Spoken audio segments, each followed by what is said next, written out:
أما بعد فأعوذ بالله من الشيطان الرجيم بسم الله الرحمن الرحيم كتب عليكم إذا حضر أحدكم الموت إن ترك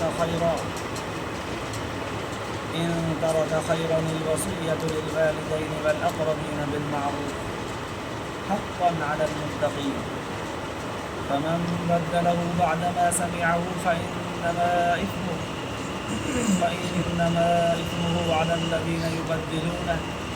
إن الله سميع عليم ومن خاف من موص جنفا أو إثما فأصلح بينهم فلا إثم عليه إن الله غفور رحيم صدق الله العلي العظيم. اللهم صل على سيدنا وسندنا وحبيبنا ومولانا محمد النبي الأمي وعلى آله وبارك وسلم عليه بعدد كل معلوم لك دائما أبدا. अल्लाह तबारक व तआला जा तमाम असांजे मथां घणा घणा करम ऐं एहसान आहिनि जो अल्लाह रब ज़ुल जलाल तव्हां असांखे इशा जी नमाज़ बाजमात नसीब फरमाई ऐं उनखां पोइ क़ुरान पाक जे हिन बाबरकत दर्स क़ुरान जे महफ़िल में वञण जी तौफ़ीक़ इनायत फरमाई। अॼोकिन आयतुनि जो गुज़िरियल आयतुनि सां रब्तो हीअ आहे त गुज़िरियल आयत जे अंदरि अल्लाह तबारक व तआला क़िसास जो मामिलो बयानु फरमायो त क़िसास में तव्हांजी हयाती आहे ज़िंदगी आहे। क़िसास माना बराबरी। जेकॾहिं कोई नाहक कंहिंखे मारे थो ऐं उहो साबित थी थो वञे कंहिंजे मथां शाहिदनि सबूतनि सां त पोइ बराबरी तौर ते बदिलो वठिबो। मारे थो या हॾो भञे थो, अखि ज़ाया करे थो, ॾंदु ज़ाया करे थो, कनु नकु ॿांह ॼंघ गोॾो जेका शइ ज़ाया करे थो उनजो बदिलो बराबरी जे बुनियाद ते गुज़िरियल आयतुनि में अल्लाह तबारक व तआला इजाज़त जो मामिलो बयानु फरमायो। पर उहा इजाज़त हर हिकु माण्हूअ खे पाण खे न आहे त पंहिंजे मर्ज़ीअ सां पाण पंहिंजे ग़लतीअ जो इज़ालो करे, पाण फ़ैसिलो करे। इस्लामी शरीयत, शरई क़ानून, वक़्त जो क़ाज़ी क़ुज़ात, वक़्त जी हुकूमत उन जे हवाले आहे इहो सॼो मामिलो। पोइ उहे चङी तरह अॻु पीछे खे तहक़ीक़ सां, मालूमात सां, शाहिदनि गवाहनि सां, ज़रे ज़रे जे तहक़ीक़ सां, सबूतनि सां ॻाल्हि खे वाज़िह करे पेश कंदा। उन खां पोइ क़ाज़ी फ़ैसिलो ॾींदो, पोइ हुकूमत उन ॻाल्हि ते अमल कराईंदी। हर माण्हूअ खे पाण खे इजाज़त न आहे। गुज़िरियल आयतुनि जे अंदरि इहो मामिलो बयानु फरमायो वियो हो त पोइ अॼोकिन आयतुनि जे अंदरि बि अल्लाह तबारक व तआला इन ई निस्बत सां बयानु कयो आहे। छो त जेकॾहिं कोई माण्हू मरी थो वञे, कंहिं माण्हूअ नाजाइज़ तरीक़े सां कंहिंखे मारियो आहे त ज़ाहिर आहे उनजा बच्चा यतीम थिया, उनजा पीउ माउ, उनजा घर वारा वारिस मुतासिर थिया, परेशान थिया। उन्हनि जे परेशानी जो इज़ालो अल्लाह तबारक व तआला इन तरह सां कयो त पोइ अॼोकी आयत में बि हिकिड़े ॿिए नुक़सान जो इज़ालो कयो वियो आहे। तरतीब हिननि आयतुनि जी अॻिलियुनि आयतुनि सां इहा इज़ाले वारी आहे। इज़ालो हीअ आहे त कॾहिं कोई माण्हू वफ़ात थो करे वञे पंहिंजे मौत, पोइ उनजी मिल्कियत हाणे वारिसनि में कीअं विराइजे। उन माण्हूअ वटि केतिरनि माण्हुनि जूं के अमानतूं रखियल आहिनि या उन सां केतिरियूं ई ॾेतियूं लेतियूं, हिसाब किताब, भाईचारियूं, मामलात रहियल आहिनि। उन सां खोड़ सारनि मामलनि जा उन वटि काग़ज़ात आहिनि, के ॾेतियूं लेतियूं आहिनि, के हिसाब किताब आहिनि, कंहिंमें भाईचारो अथसि, कंहिंखे ॾियणा अथसि, कंहिंखां वठणा अथसि। हाणे वफ़ात करे वियो, हाणे उन जे मामलात खे पोयां कीअं विराईंदा, कीअं तक़सीम कंदा, उन जे रहियल मामलनि खे कीअं मोह ॾींदा। अल्लाह तबारक व तआला इन्हनि पोयनि खे इन परेशानीअ खां कढण जे लाइ, या जेकॾहिं कंहिंजो हक़ु रहिजी थो वञे, हाणे वारिसनि वटि हिन मरहूम जी लिखत काई कान्हे का, उहो सॼो फॿाए थो वञे या हे ई सॼो हुनजो फॿाए था वञनि त इहो बि नुक़सानु आहे। उन नुक़सान जे इज़ाले जे करे अल्लाह तबारक व तआला अॼोकिन आयतुनि में कुझु मामला बयानु फरमाया आहिनि। फरमायो वियो कुतिब अलैकुम इज़ा हज़र अहदकुमुल मौत। अल्लाह तबारक व तआला अजीब अंदाज़ में बयानु फरमायो। क़ुरान पाक जे अंदरि जेको बि नओं हुकुम अल्लाह तबारक व तआला नाज़िल फरमायो, हुज़ूर सलातो सलाम जंहिंजे मथां उनजी तरतीब पंहिंजे पंहिंजे उन दौर उन माहौल उन्हनि माण्हुनि जे सम्झण जे अंदाज़ सां बयानु कई वई। किथे या इहो लॻीन आमनू चई करे हुकुम फरमाई, किथे मोमिननि सां ख़िताबु कंदे कंदे दरमियान में हिकिड़े अजीब अंदाज़ में जीअं हुजत में कोई कंदो आहे त भाई खोड़ सारियूं ॻाल्हियूं थियूं पर हा हिकिड़ी रहिजी थी वञे, हिकिड़ी हीअ ॻाल्हि बि आहे। अल्लाह तबारक व ताला ज़रा तव्हां असांखे पंहिंजे उन अंदरूनी माहौल ऐं उख़ुवत वारे अंदाज़ में सम्झाइण जे लाइ क़ुर पाक में अहिड़ो अंदाज़ बयानु कयो आहे। फरमाई कुतिबा अलैकुम इज़ा हज़रा अहदकुमुल मौत, तव्हांजे मथां हीअ ॻाल्हि बि फ़र्ज़ु कई वई आहे। साईं कहिड़ी? इज़ा हज़रा अहदकुमुल मौत, जॾहिं न तव्हां मां कंहिं हिकिड़े खे खुखी वञे त हाणे मुंहिंजो मौत वेझो आहे। इन तरह ख़ैरा, ऐं उहो मीरास में काफ़ी सारो माल बि छॾे थो ऐं खुखी वियो अथसि त मौत बि वेझो आहे, त पोइ साईं छा करे? अलाह जी फरमायो तव्हांजे मथां हीअ ॻाल्हि फ़र्ज़ु कई वई आहे त उहो वसियत करे। साईं कंहिंजे लाइ करे वसियत? लिल वालिदैन, पंहिंजे अबी अम्मा जे लाइ, वल अक़रबीन, पंहिंजे रिश्तेदारनि माइटनि जे लाइ, बिल मारूफ़, सुहिणे नमूने सां दुस्तूर मुताबिक़। ईअं न त हीअ सॼी मिल्कियत उन्हनि खे ॾेई छॾे, या उन्हनि जो जेको हक़ु हुजे ओतिरो बि न थोरो घटि ॾे, या मुर्गो ई रिश्तेदारनि में जेके हिन जे मिल्कियत जा वारिस बि न थियनि उन्हनि खे ॾेई छॾे, या उन्हनि जो हक़ु ओतिरो उन्हनि खे न ॾे पंहिंजे औलाद जे लाइ हरभरो रखी वञे। अलाह ताला फरमायो वसियत बि करे रिश्तेदारनि ऐं वालिदैन जे लाइ बिल मारूफ़, पर दुस्तूर मुताबिक़, क़ानून मुताबिक़, हक़न अलल मुत्तक़ीन। अलाह ताला फरमायो इहा वसियत लाज़िम आहे परहेज़गार माण्हुनि जे मथां। असां इहो हुकुम लाज़िम था कयूं परहेज़गारनि माण्हुनि जे मथां, जेके जेतिरा दीनदार हुजनि, जेके क़ुर हदीस सां जेतिरा उलमा सां सुलहा सां नमाज़ रोज़े सां माना दीनी ज़िंदगी जंहिंजी जेतिरी वधीक हुजे उहो ओतिरो वधीक पाबंद असांजे आका में। ज़ाहिर आहे असां सिंधीअ में कॾहिं कॾहिं चवंदा आहियूं त अच्छे कपिड़े ते चुटो जल्दी लॻंदो आहे। सच पच भला मेरे कपिड़े ते मेरे कोन लॻंदी आहे छा? लॻंदी हुन ते बि आहे पर ज़ाहिर न थींदी आहे। अच्छे कपिड़े ते उहो चुटो ज़ाहिर थी पवंदो आहे, चुटो चिटो थी पवंदो आहे। अच्छे कपिड़े वारो चुटो चिटो थी पवंदो आहे, लॻंदो मेरे ते बि आहे, लॻंदो रंगीन ते बि आहे, पर दीनदार माण्हूअ जी ग़लती बनिस्बत बेदीन माण्हूअ जे उहा वॾी नज़र ईंदी आहे, चिटी नज़र ईंदी आहे। अलाह ताला इन ॻाल्हि खे मद्देनज़र रखंदे फरमायो हक़न अलल मुत्तक़ीन, हीअ ॻाल्हि त ख़ुसूसन लाज़िम आहे परहेज़गारनि जे मथां, उहे वसियत कंदा कनि। उन्हनि मां कोई मरे, मौत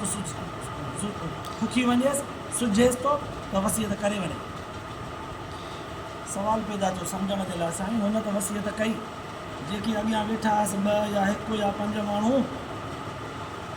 5 माण्हुनि जाॾो वसियत कयईं, पोइ त उहा ॻाल्हि कोन मटिजी सघंदी, छो त हेॾा सारा आहिनि ॿुधण वारा 5 माण्हू, कोई बि हिकिड़ो मट सट कंदो त ॿिया चवंदा हा ग़लति थो चई, ईअं कोन चयो आई, हीअं चयो आई। 3 माण्हुनि में बि वसियत मटिजी कोन सघंदी, ॿियनि में बि न मटिजंदी। हा जेकॾहिं ॿधी कनि था पर कॾहिं न कॾहिं हली करे ज़रूरु खुलंदी। जेसिताईं हुननि जो इतिहास हूंदो तेसिताईं उहा ॻाल्हि ॿधल हूंदी, मुतफ़िक़ हूंदा त लिकियल हूंदी। जॾहिं हुनजो पाण में इख़्तिलाफ़ थो तॾहिं 20 सालनि खां पोइ बि फाट खाई करे ॿुधाईंदा त वसियत फलाणे ईअं न हीअं कई हुई, पर तॾहिं असांजो इत्तिफ़ाक़ मिड़ई रिआयत कईसीं हिक ॿिए जी, पर असुलु ॻाल्हि हीअ आहे। पर जेकॾहिं को हिकिड़ो माण्हू वसियत ॿुधण वारो आहे ऐं उहो वसियत फेराए थो, मटाए थो, जंहिंजे बारे में हुन वसियत कई आहे हुनखे थोरो तो हक़ु ॼाणे, ऐं जंहिंजे बारे में वसियत न कई अथई उन्हनि खां शायदि कावड़ियल आहे, उन्हनि जो हक़ु होॾे थो ॾे या हुनजो हक़ु हेॾे थो ॾियारे,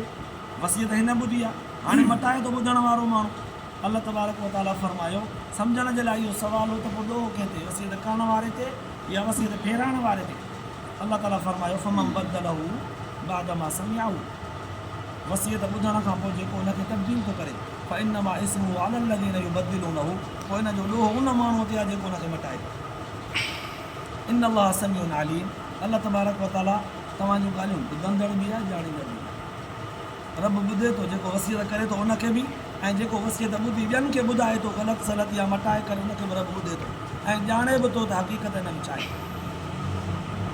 हाणे ॿियो सुवालु सम्झण जे लाइ, वसियत करण वारे पाण ई उल्टी कई आहे, उबती कई आहे वसियत, उन पाण तब्दील कई आहे। हक़ु जंहिंजो जेतिरो लॻेसि पियो उनजे बारे में ओतिरो वसियत में हक़ु कोन ॼाणायो अथई, थोरो ॼाणायो अथई,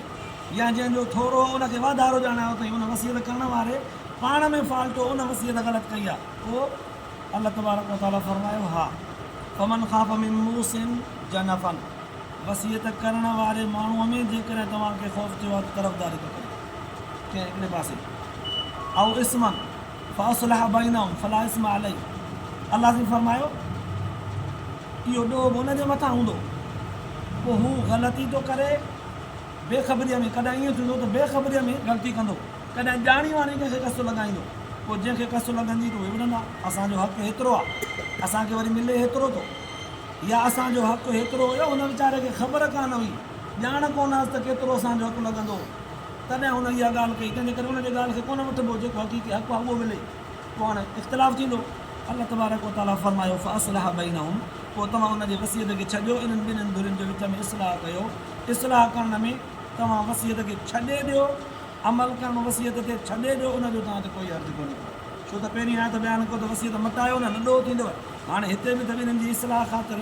पोइ विचो रस्तो था वठूं वसियत खे छॾियूं था पोइ बि त ॾोह थिए अल्लाह जी फरमाए इस्लाह था कयो न पोइ तव्हांजे मथां कोई हर्ज़ु कोन्हे को इन अल्लाह गफ़ूर रहीम रब बख़्शणहार महिरबानी इहो आहे इन्हनि ॿिन्हिनि टिनिनि आयतुनि जो ज़ाहिरी ख़ुलासो हाणे इन्हनि आयतुनि खे सम्झण जे लाइ हिकिड़ो अहम राज़ क़ुर पाक जे सूरत निसा जे ॿिए नंबर रुक़ो में अल्लाह तबारक व तआला आयत बयानु फरमाई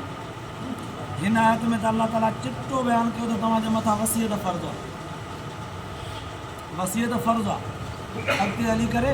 अल्लाह तबारक व तआला सूरत निसा में लिर्रिजालि नसीबुम मिम्मा तरकल वालिदान वल अक़रबून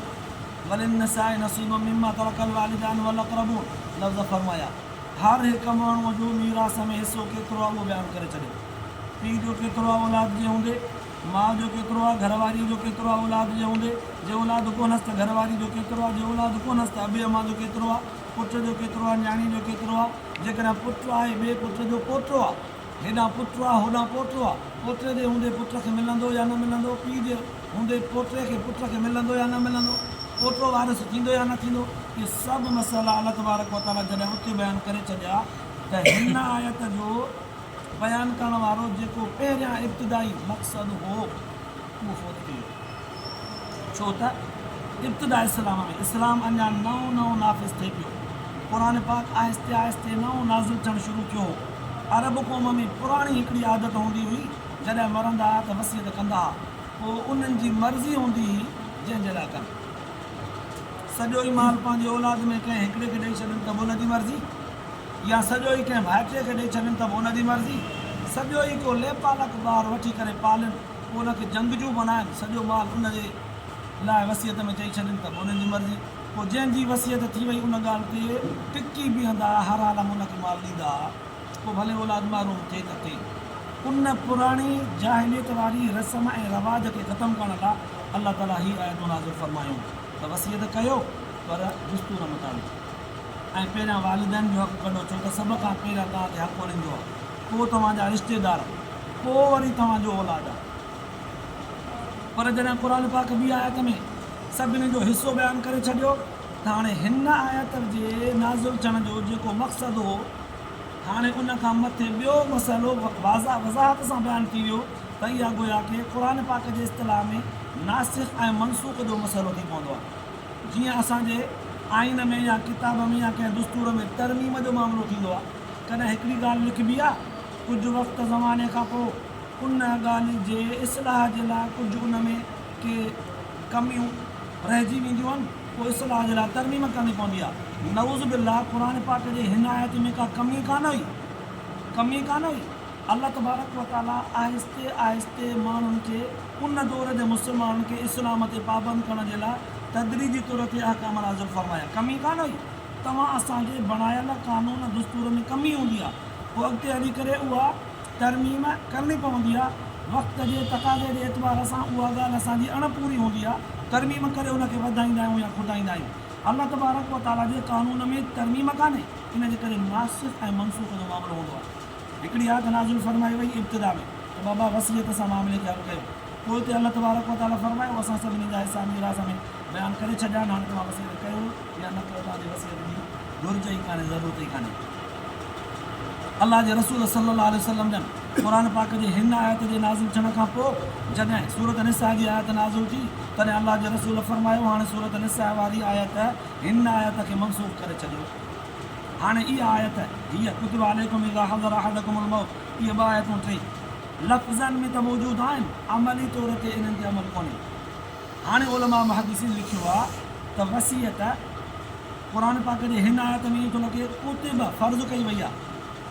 हदीस पाक ऐं सूरत निसा जे आयत खां पोइ ईअं सम्झ में आयो त हाणे फ़र्ज़ियत खां हटी करे वाजिब बि न मुस्तहब आहे। कोई करे थो त बि ठीकु आहे, जे नथो करे त जे वसीयत करे थो कोई मुतक़ी माण्हू परहेज़गार माण्हू त उनजे वसीयत खे टोटल उनजे माल जे 3 हिसे ते वसीयत खे जारी कबो। 3 हिसो वसीयत जो, इहो 3 हिसो वसीयत जो बि कीअं कढिबो? पहिरियां उनजे माल मिल्कियत मां उनजे कफ़न दफ़न जो बंदोबस्तु कबो, माल मां उहो कढिबो कफ़न दफ़न जो ख़र्चु। ॿिए नंबर ते उनजे माल में जेको माण्हुनि जो कर्ज़ु हूंदो, हिसाब किताब रहियल हूंदुसि, उहो सॼो अदा कबो ताकी हिनजी क़बर आजी थिए। हाणे जेको माल बचो उन माल जो 3 हिसो कढी करे उन मां वसीयत हिनजी पूरी कबी, पोइ जेको माल बचो उहो औलाद जो। हाणे वसीयत जो दर्जो उलमा मुहद्दिसीन हुज़ूर सल्लल्लाहु अलैहि वसल्लम जन खां बुज़ुर्गनि साहिबनि सगोरनि नक़ुल करे इन अंदाज़ ॿुधायो। असांजे मथां लाज़िम इहा ॻाल्हि आहे त मीरास जे मसइले खे विरहाइण खां पहिरियां, हक़दारनि जे हक़ कढण खां पहिरियां उनजे कफ़न दफ़न जो बंदोबस्तु कबो, पोइ जेके कर्ज़ हक़ हक़ूक़ परावा रहियल हूंदसि उहे अदा कबा। उन खां पोइ जेको माल बचे थो उनजे 3 हिसे मां वसीयत पूरी कबी, पोइ वरी जेको माल बचे उहो औलाद जो आहे। हाणे हिते विच में हिकिड़ो ॿियो मसालो हदीस पाक जे अंदरि उलमा मुहद्दिसीन लिखियो आहे, मुफ़स्सिरीन बि लिखियो आहे त जेकॾहिं कोई माण्हू पंहिंजे ज़िंदगीअ में लेतियूं लेतियूं अहिड़े अंदाज़ में रखे थो जो भाईचारो था कनि, 2 भाइर कंहिं कारोबार में शरीक आहिनि, 2 दोस्त शरीक आहिनि, 2 पाड़ेसरी शरीक आहिनि, हिकिड़ो तजुर्बेकार आहे, हिकिड़ो नओं आहे, हिकिड़ो वॾो आहे, हिकिड़ो नंढो आहे, हिकिड़ो सादो आहे, हिकिड़ो होशियारु आहे,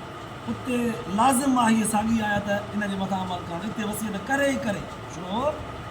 जेकर वसीयत न कंदो त जेको पोइ औलाद में ताक़तवर हूंदो उहो हिन जो माल खपाए वेंदो, जेको ॾाढो हूंदो उहो कमज़ोर जो हिसो खाई वेंदो। उते वसीयत करे ई करे त बाबा असांजो भाईचारो आहे, मुंहिंजो हिसो हेतिरो, हुनजो हिसो हेतिरो, मुंहिंजे मौत खां पोइ हीउ माल फलाणे जो आहे, हेतिरो उहो हुनजो हक़ आहे, हुनखे ॾिजो। हाणे वसीयत थी पई त क़ुरान पाक जी इहा ई आयत अमल में अची वई त वसीयत जो कहिड़े वक़्त में करणु लाज़िम आहे ऐं कहिड़े वक़्त में वसीयत जो करणु लाज़िम कोन्हे को। जंहिं माण्हूअ जो भाईचारो कोन्हे, लेतूं लेतूं कोन्हे, सादे क़िस्म जो माण्हू आहे, पंहिंजे आमदनी ते पंहिंजे गुज़ारे खे ज़िंदगी हलाइण वारो माण्हू आहे, हाणे उनजे मथां वसीयत फ़र्ज़ बि कोन्हे, वाजिब बि कोन्हे, मुस्तहब बि कोन्हे। हा अलबत कॾहिं कॾहिं ईअं थींदो आहे कंहिं माण्हूअ खे वसीयत करण जो इरादो हूंदो आहे पर अहिड़ो को माण्हू मुअज़्ज़ज़ न मिलंदो अथसि जो उनखे विहारे करे उनखे वसीयत ॿुधाए सघे या लिखणु ॼाणींदो नाहे जो लिखी सघे। पोइ छा कंदो आहे, इन अरमान इन आसिरे उमेदुनि में हूंदो आहे त कंहिं महिल फलाणे दोस्त या माइट खे सॾु कयां त पोइ उनखे विहारे करे इहा वसीयत उनखे ॿुधायां। अचानक मौत थी वेंदो आहे, वसीयत बि रहिजी वई, लेतियूं लेतियूं बि रहिजी वई। हाणे उते औलाद जे मथां बि लाज़िम आहे त फ़अस्लिह बैनहुम फला इस्म अलैहि जे लफ़्ज़ मां त सभ खां पहिरियां उनजे कफ़न दफ़न जो बंदोबस्तु करे पोइ कर्ज़ परावा लाइ, जे न त जंहिंजो हक़ु खाईंदव उहो क़यामत में बि ॾियणो पवंदव, इते बि तव्हां सां जहिड़ो कंदो। इस्लाह कयो। इस्लाह करण वारा केरु हूंदा? क़ौम जा मुअज़्ज़ज़ माण्हू, समझदार माण्हू, सियाणा माण्हू, जिन खे उन्हनि जे तालुकात लेतियुनि लेतियुनि जी ख़बर हुजे, उहे ज़रा मुआशिरे जे इस्लाह ख़ातिर उन्हनि जो पाण में सुलह कराइनि। ॾिसो आयत त ज़ाहिरी तौर ते सम्झ में अचे थो ॼण त जेको माण्हू मरे थो उनजे लाइ हुकुम आहे, उन में बयानु थियलु त उहो वसीयत करे वञे,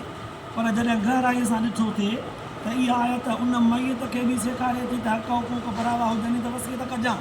पोइ हिते जेके रहिजी था वञनि उन्हनि खे बि सेखारे थी फ़ैसिला बैनहुम, कंहिंजो हक़ु विञाइजे थो, को ज़बरदस्त ताक़तवर आहे कमज़ोर हिने जो हक़ु खाए थो या कोई इख़्तिलाफ़ जो ख़दशो पैदा थिए थो त उहो मुअज़्ज़ज़ माण्हू उभरी अचनि, उहे वरी उनजो इस्लाह कराइनि। हिकु पासे खां जंहिंखे मौत सुझे थो उनखे बि वसीयत आहे, ॿिए पासे खां मुआशिरे जे माण्हुनि खे बि तालीमात इन वसीयत खे ग़लति इस्तेमालु थियण बि न ॾियो। कोई ग़लति इस्तेमालु कंदो त ॾोह उन ते थींदो, जे वसीयत करण वारो ग़लति थो वञे ऐं नुक़सानु थो थिए त इस्लाह सां हलो। ॾिसो क़ुरान पाक हिकु ई वक़्तु मुआशिरे जे माण्हुनि जी बि तरबियत पियो करे, हिकु ई वक़्तु जंहिं मौत सहारियो आहे उनजी बि तरबियत पियो करे, हिकु ई वक़्तु तव्हां असां समूरनि खे क़ुरान पाक इहा तालीम बि ॾिए पियो त पराओ हक़ु टको हुजे न उहो बि पराओ हक़ रहिजी वियो त हिसाबु ॾियणो पवंदो। पराओ हक़ ज़रे बराबरि बि पाण ॾे न रखो, न रहिजी वञे जो तव्हां मरी वञो क़यामत जॾहिं उहो तव्हांखे पंहिंजे अमलनि सां ॾियणो पवे। क़ुर पाक थोरनि लफ़्ज़नि में इहा ॻाल्हि करे छॾे। पोइ इन खां पोइ इन अल्लाह गफ़ूर रहीम जो आख़िर में लफ़्ज़ जेको चयो वियो, इंसानु केॾी बि कोशिशि करे इस्लाह जी, हुनजे बावजूदि बि कान का कमी रहिजी वेंदी आहे, कान का कोताही थी वेंदी आहे। अल्लाह तबारक व तआला हीअ लफ़्ज़ चई करे उन्हनि मुअज़्ज़ज़ माण्हुनि खे बि इस्लाह जो हिकिड़ो सबक़ु ॾिनो। कॾहिं कॾहिं ईअं हूंदो आहे न, जेके विच में ठाह कराइण वारा हूंदा आहिनि, लठियूं उन्हनि खे लॻी वेंदियूं आहिनि, छॾाइण वारनि खे कॾहिं लठियूं लॻी वेंदियूं आहिनि, ठाह कराइण वारनि ते इल्ज़ाम लॻी वेंदा आहिनि त भाउ हिननि बि हुननि जो पासो वरितो। पर अलाह ताला फरमायो उन्हनि जे दिलि में फ़साद न हुजे, इस्लाह कराइण वारनि जे दिलि में खोट न हुजे। पोइ जे उन खां कमी कोताही थी वई अणॼाणाईअ में, या इस्लाह कंदे कंदे किथे का कमी रहिजी वई त हुनजो हिसाबु कोन्हे। अलाह पाक तव्हां सां समूरनि खे क़ुर पाक जे इन आयतुनि जे ॿुधण खां पोइ अमल जी कोशिशि नसीब फरमाए, आख़िरत जे लाइ निजात जो ज़रियो बणाए ऐं पंहिंजे बारगाह में क़बूलियत जो शरफ़ बख़्शे। बाक़ी दावाना अल्हम्दुलिल्लाह।